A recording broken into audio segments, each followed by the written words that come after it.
Hi అండి, welcome back to my channel start my recipe. ఈరోజు మనము సంక్రాంతి పండగ సందర్భంగా 3వ రోజు కనుమ రోజు మనం ఈరోజు పాల పొంగుల్ చేసుకుందాము. పాల పొంగుల్ అంటేనే స్వీట్, బెల్లంతో చేసుకునేది. ఈరోజు మనము పాల పొంగుల్ చేసుకుందాము. పాల పొంగుల్ అంటేనే బయట చేసుకునేది. ఈ పండగకు అందరూ బయట చేసుకుంటాం మేమైతే. ఇప్పుడు నేనైతే బియ్యం 1/2 kg బియ్యం తీసుకున్నాను, కడిగి పెట్టేసుకున్నాను. చూడండి, ఒక 20 నిమిషాలు నానబెట్టుకున్నాను. కట్టెల పొయ్యి అయితే ముట్టించుకున్నాను, ఎసురు పెట్టుకున్నాను. ఎసురు బాగా మరుగుతుంది కదా, అందులో ఇప్పుడు మనం కడిగి పెట్టుకున్న బియ్యాన్ని అయితే వేసేసుకుందాము. బియ్యాన్ని వేసేసుకుందాం. మా పిల్లలు బాగా కట్టెలు పెట్టి బాగా మండేలాగా చేస్తున్నారు. మా సిరి, మా జీవన్. చూడండి, వేసుకున్నాక ఒకసారి మనం కలుపుకుందాము.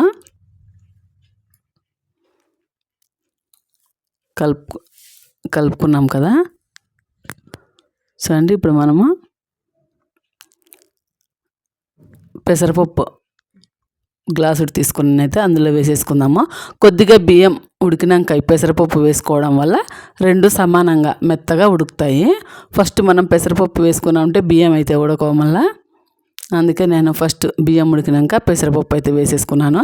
చూడండి, కట్టెలు అయితే ఒక సైడ్ గాలికి ఇటు సైడ్ నుంచి అటు సైడ్, అటు సైడ్ నుంచి ఇటు సైడ్ వెళ్తుంది మంట అయితే.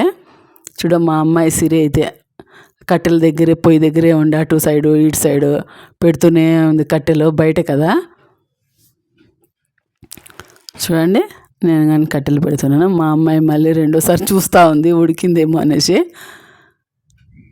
పొద్దున్నే చలిగా ఉండడంతో పిల్లలు తొందరగా అయిపోతే ప్రసాదం దేవుడికి పెట్టేద్దామనేసి తొందరగా చేస్తున్నారు. బాగా మండాలి అనేసి కట్టెలు అయితే. ఇప్పుడు మనం మూత పెట్టుకుందాము. మా జీవన్ చూడండి, కట్టెలు తీసుకొచ్చి పెడుతున్నాడు.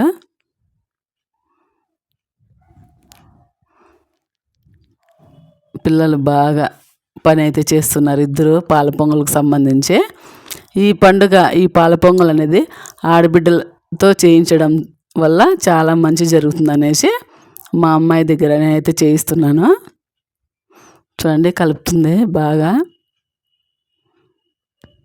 ఒక సైడ్ మంట పోతే ఇంకొక సైడ్ ఉడకట్లేదు అనేసి ముగ్గురు ఉంటున్నాం మేమైతే కట్టెలు పెట్టడానికి.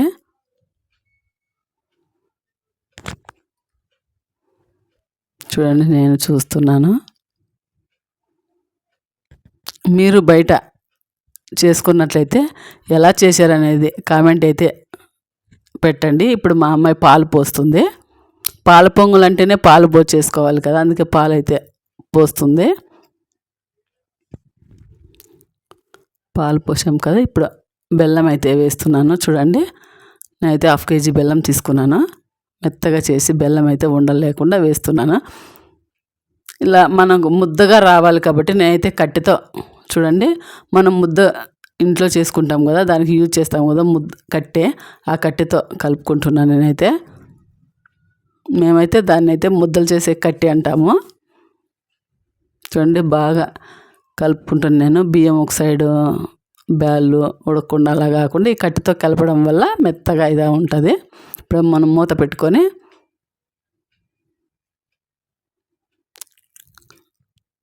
మంట పెట్టుకున్నాం కదా. చూడండి, బాగా ఉడికింది. నేనైతే ఒకసారి కలుపుతున్నాను గరిటతో. చూడండి, గట్టిగా అవుతా ఉంది. మరీ గట్టిగా ఉంటే పాల పొంగల్ అన్నారు, ఇలా ఉంటేనే పాల పొంగల్ అనేసి అంటారు. పొంగల్ అయితే రెడీ అయిపోయిందండి. ఇప్పుడు మనం పుట్టపిల్లల మీదకి తీసుకెళ్ళి పూజ చేద్దాము. చూడండి, నేనైతే పుట్టపిల్లలు అయితే పసుపు కుంకుమ పెట్టాను పూజకు. పుట్టపిల్లల మీద పెట్టాను పాల పొంగల్ను. చూడండి,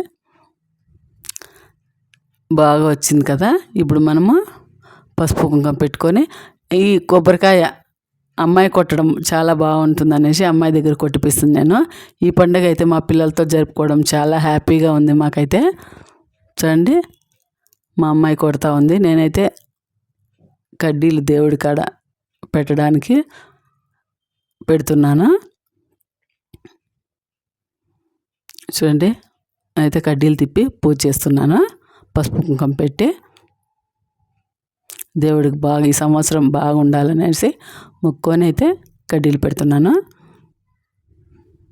మా అమ్మాయి మొక్కుకొని కొబ్బరికాయ అయితే కొడతా ఉంది. ఈ పండుగ సాంప్రదాయబద్ధంగా మా ఇంట్లో మేము ఇలాగనే జరుపుకుంటాము. మా పిల్లలతో ఈ పండుగ జరుపుకోవడం చాలా సంతోషంగా ఉంది మాకైతే. అలాగే ఈ వీడియో మీకు నచ్చినట్లయితే సబ్స్క్రైబ్ చేయండి, లైక్ చేయండి, కామెంట్ అయితే పెట్టండి ఎలా వచ్చిందనేసి.